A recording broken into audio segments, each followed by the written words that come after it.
Hello, and welcome to week one of Sociology, Culture, and Diversity for the Medical Sciences. To approach this class, the goal is to apply sociological concepts to the medical sciences. In order to do this, we're going to have a basic background in some sociological concepts, okay?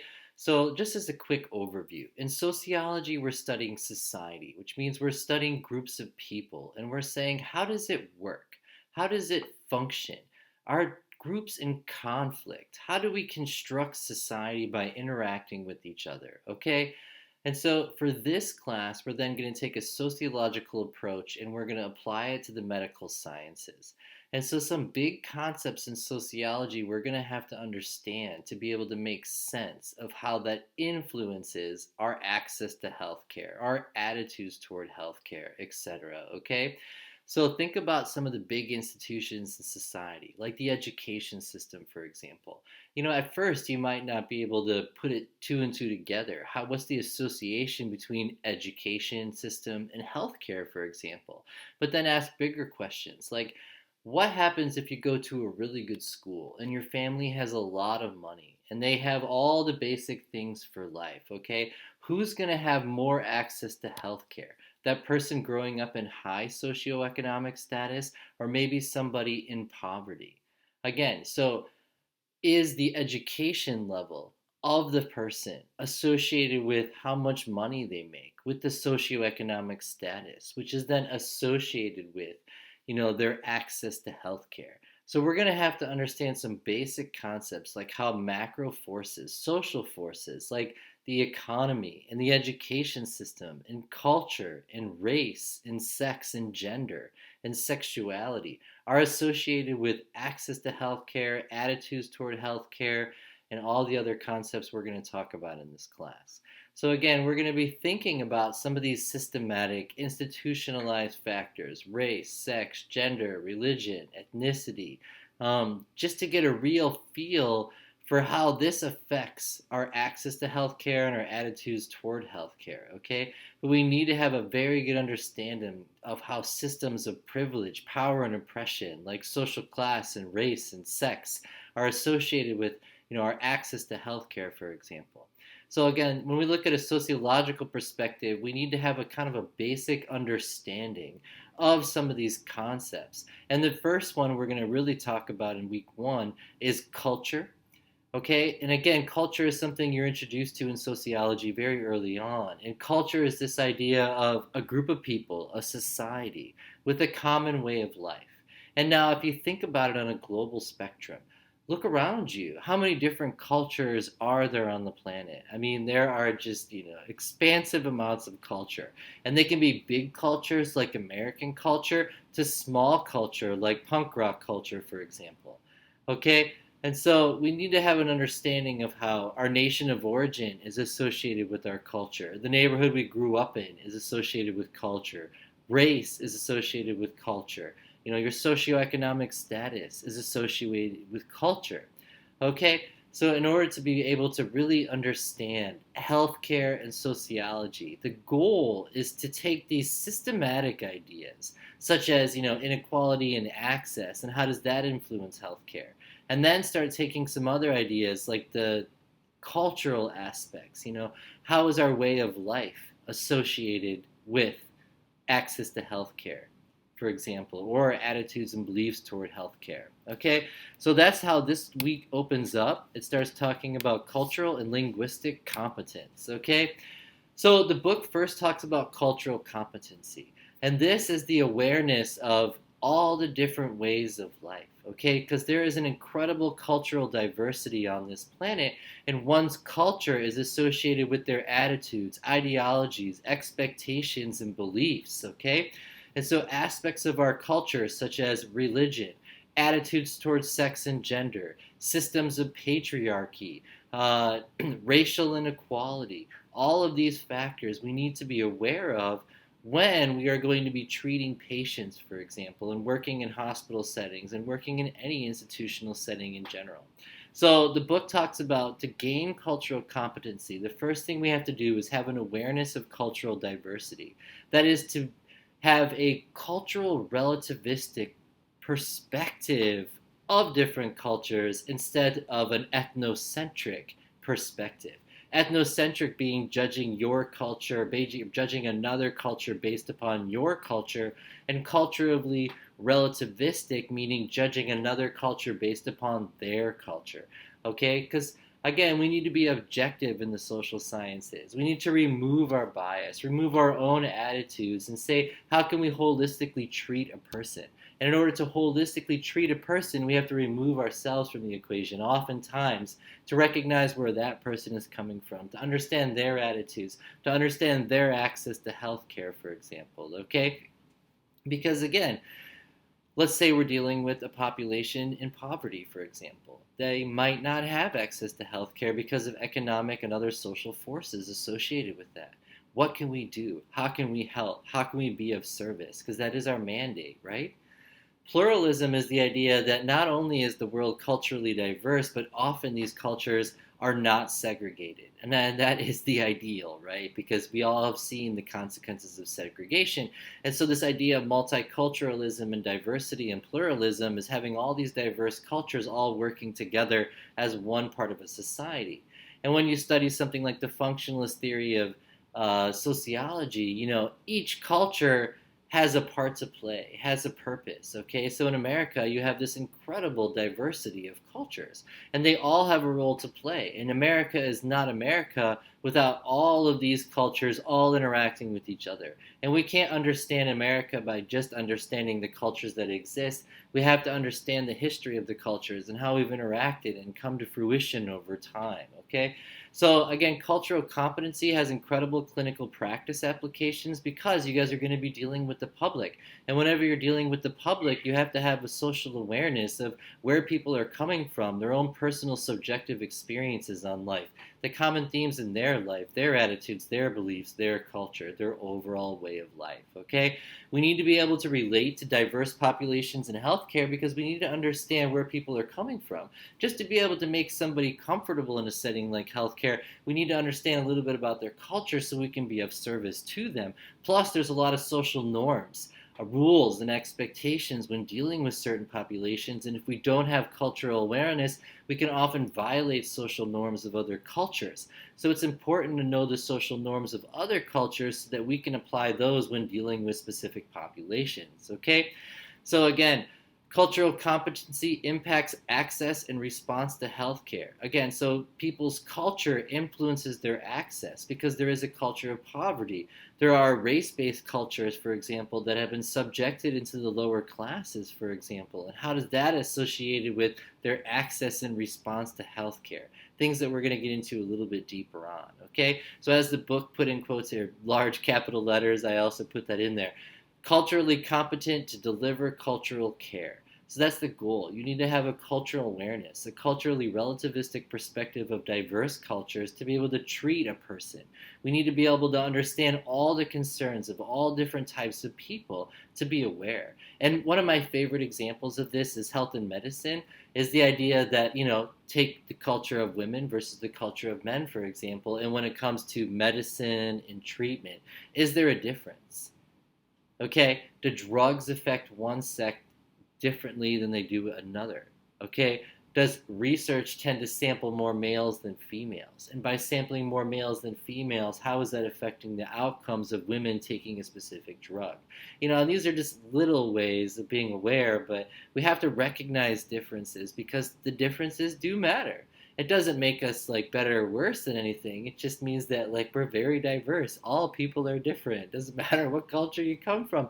So we have to get a feel for all people. And how's the best way to approach that? This idea of becoming culturally competent, being comfortable with multiple ways of life. So aspects of cultural competency, this is what we're going to talk about in this book. Our heritage, that ancestry, often related to country of origin, to your language, to where you grew up. Okay, culture, the common way of life. Ethnicity, a group of people that share a common way of life, share a common culture, which often includes nation of origin. Religion, how is religion associated with people's attitudes and beliefs, expectations, access to healthcare? And this can often be related to something like minority status, for example, also, so it's also very systematic. The socialization process is how we learn, how we're taught about our culture. We are all socialized into a way of life. How much of you is stuff you came up with on your own, and how much of you is what you were told your whole life? How much of your beliefs, attitudes, and ideologies match those of the people that taught you about your culture? And you're going to find it matches quite a lot.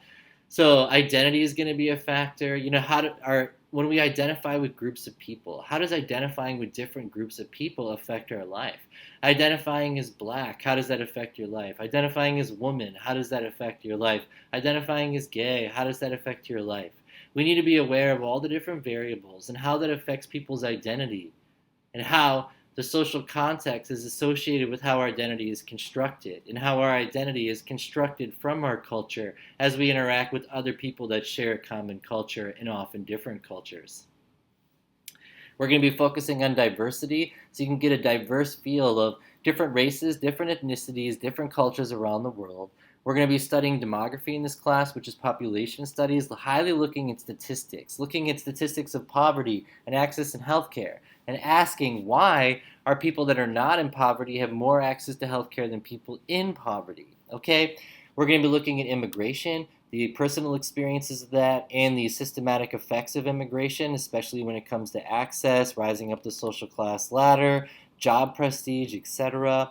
We're going to be looking at social change, how things have changed over time, for better, for worse. And again, we're going to be looking at variables such as poverty and sex and race and social class, and talking about how that affects our access and our attitudes and our beliefs toward healthcare. So whenever we are engaging in these assessments, whether it's as a psychologist or whether it's in a medical field, any of the social sciences, especially when you're dealing with the public, when you're dealing with actual people, it's very important to be considering all these cultural factors. Just recently, I wrote a paper on how in rural areas versus urban areas, identifying as homosexuality, people are less comfortable admitting or telling other people that they identify as homosexual in a rural area compared to an urban area because of higher rates of prejudice and discrimination in rural areas compared to their urban areas. So as a psychologist, as an urban area, it's important to leave, overt and then kind of covert clues, okay? Just to suggest anybody that identifies with this, you will not be discriminated against here. In this office, we do not have prejudice. So some of the things can be to post a sign about how we don't discriminate, to have something like a rainbow around the room. Little things like this, just to make people feel more comfortable. Okay, so we need to be aware of all different kinds of cultures, because when these situations are confronted with us, we know how to be there to help those people.